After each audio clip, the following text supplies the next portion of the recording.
मैं क्या हूँ, क्यों हूँ, कैसे हूँ। तो ये हम को ही तय करना होता है कि हमारा क्या फर्ज है, हमारा क्या कर्तव्य है। अगर किसी दूसरे ने, जैसे मैंने बताया कि आपका ये कर्तव्य है, आपको यही करना है, इसका मतलब है अब आप बन गए हैं। अब आप दूसरे की लाठी से पशुओं की तरह जीवन भर हाँके जाएंगे और कुछ नहीं कर पाएंगे।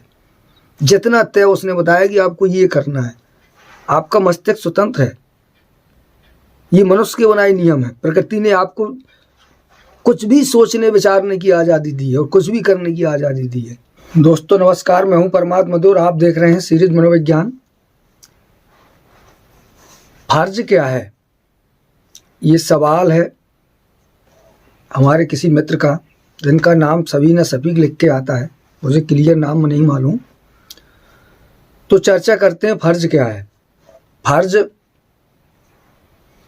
मतलब कर्तव्य। ये अलग एक ऐसा शब्द है जो अलग अलग क्षेत्रों में अलग अलग तरह से इस्तेमाल होता है। फर्ज क्या है, हमारा फर्ज क्या है। जैसे मेरा फर्ज, जैसे हम उसको कर्तव्य कह सकते हैं, कर्तव्य कर्म। पर ये एक जैसे सामाजिक कह लीजिए से धार्मिक भाषा को प्रकट करता है। जैसे कहा जा सकता है आप कि नमाज फर्ज है, पूजा फर्ज है, दुआ फर्ज है, या हमारा किसी के प्रति कर्तव्य, माता पिता के प्रति, ये हमारा फर्ज है। इसे अलग अलग तरह से कभी अलग अलग प्रकार से यूज किया जाता है। ये केवल एक भाषा है। एक व्यक्ति का सही मायने में अगर कहा जाए कि फर्ज क्या है, अगर मैं ये सोचूं कि मेरा फर्ज क्या है, तो बात फिर अलग हो जाती है। दरअसल थोड़ा इस संबंध में एक बात बताऊं मैं, कि जब से ये सृष्टि बनी है तब से लेकर आज तक विद्वान पुरुषों ने हमेशा समाज का उपयोग अपने फायदे के लिए किया। कुछ लोग धरती पर ऐसे हुए जिन्होंने इसका निर्माण किया, इसे बनाया, परिवर्तन की कोशिश की, जिनमें बहुत बड़ा परिवर्तन भी हुआ और उसके बाद फिर उसका दुरुपयोग हुआ। जैसे सल्लल्लाहु अलैहि वसल्लम मोहम्मद साहब, राम, कृष्ण, बुद्ध, महावीर, गांधी, सुकरात, जीसस, ईसा मसीह, बहुत इन लोगों ने बहुत काम किया, बहुत बड़े बड़े परिवर्तन हुए।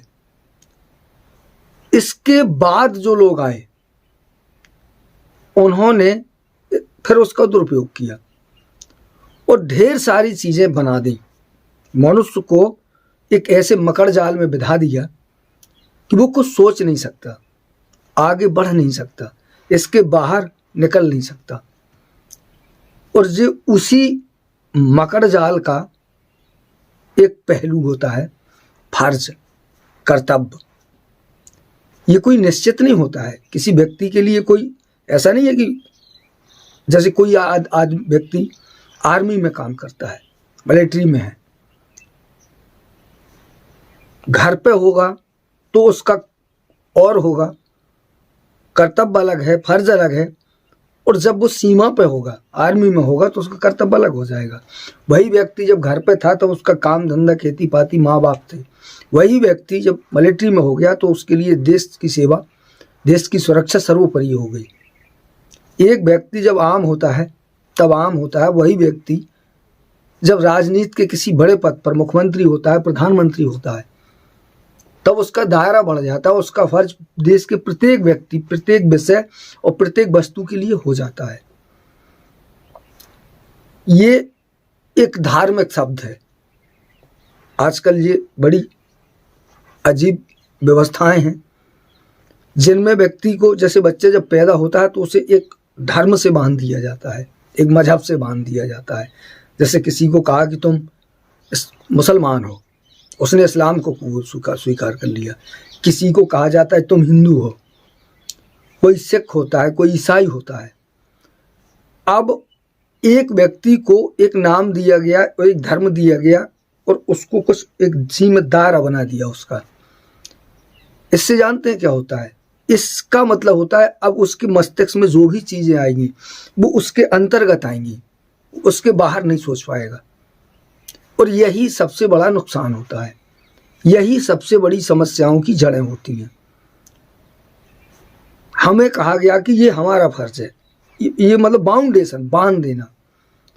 जैसे इस्लाम में कहा जाता है कि अल्लाह के सिवा दूसरा कोई माबूद नहीं है। बड़ी बात है, महत्वपूर्ण बात है, अच्छी बात है। अल्लाह के सिवा दूसरा माबूद नहीं है मतलब कोई पूजनीय नहीं है।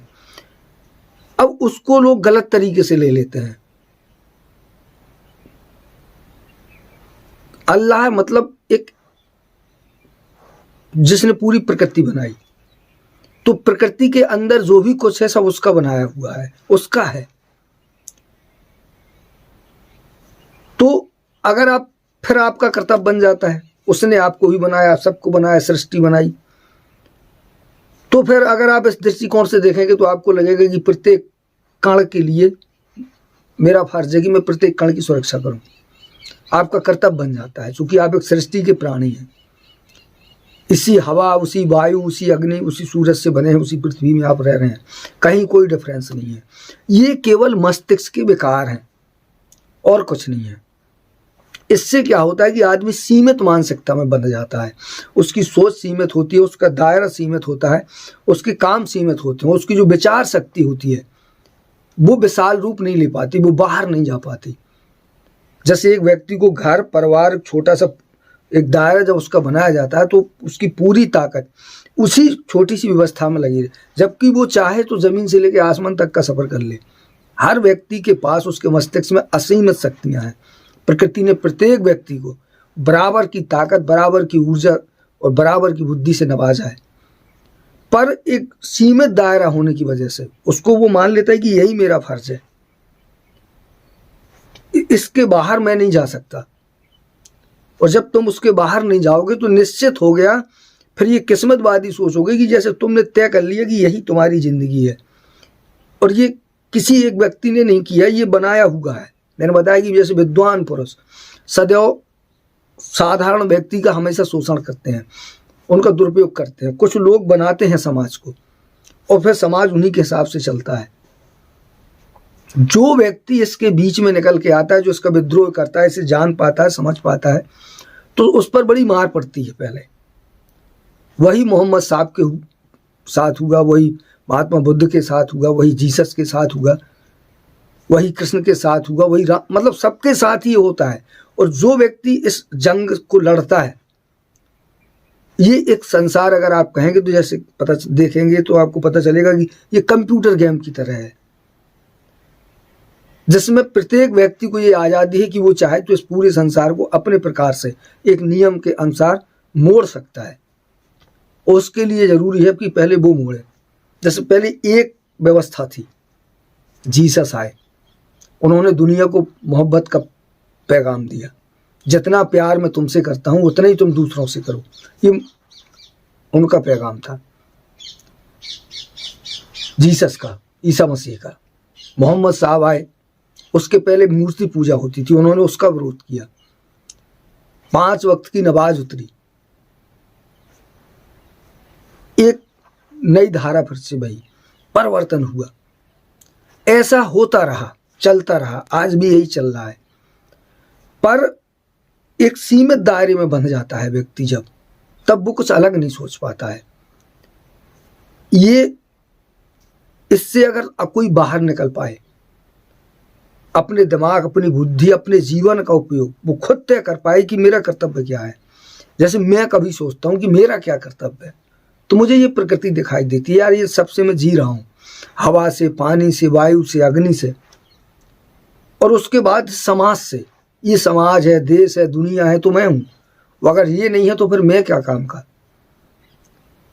तो फिर मेरा फर्ज बनता है कि मैं इस सबके लिए काम करूँ। पहले तो जरूरी है कि मैं अपने लिए काम करूँ, और जो मेरी मूलभूत आवश्यकता होती है वो होती है ये प्रकृति के पांचों तत्व, थोड़ा भोजन और मेरी विचार शक्ति, जो वास्तव में मैं हूँ, जो मैं सोचता हूँ कि मैं क्या हूँ, क्यों हूँ, कैसे हूँ।